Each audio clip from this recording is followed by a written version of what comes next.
Hey guys, white collar shirt guy here. So, the latest chapter of Dr. Stone is out, chapter 230, and the beginning of the chapter mainly just emphasizes what we already know, the why of Why-Man. We already know the what of Why-Man. We pretty much last chapter learned the why of Why-Man, which is to offer its version of immortality through petrification. And the beginning of this chapter pretty much covers that same stuff over again, but it mainly just emphasizes the hive mind's frustration. Why aren't they accepting this? Why? What's going on? Why don't they want this? There isn't being any negotiation. This is my gift. You should just accept it. Of course, Why-Man will face death, and it shows in its inner monologue in its mind that it really fears dying. So that then leads to, I think this is the momentous part of the chapter where we have Senku surrounded by a storm of Medusas and negotiating with not the primary Medusa, but the conduit for the Medusa hive mind. Where Senku is basically going to negotiate it with somehow, and in secret, which I think is fucking hilarious, because nobody else is allowed for some reason to hear what's going to happen.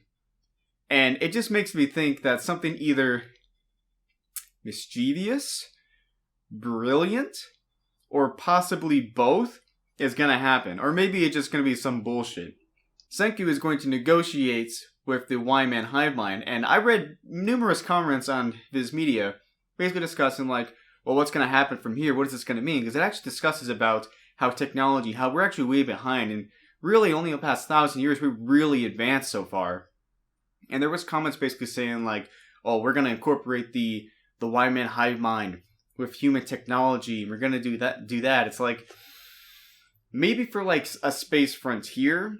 I don't think, some people had some ideas like it's going to be incorporated like in the cell phone and we're going to use this for instantaneous travel. It's like, I think that might be a little ridiculous, especially since it's a hive mind, and if possibly Senku might be able to trick it, anybody might be able to trick it, or convince it another way to say, actually, let's fall back, let's go back to petrifying everybody again. So I don't think it's that, but this whole idea about space travel and a space frontier, that sounds fucking awesome.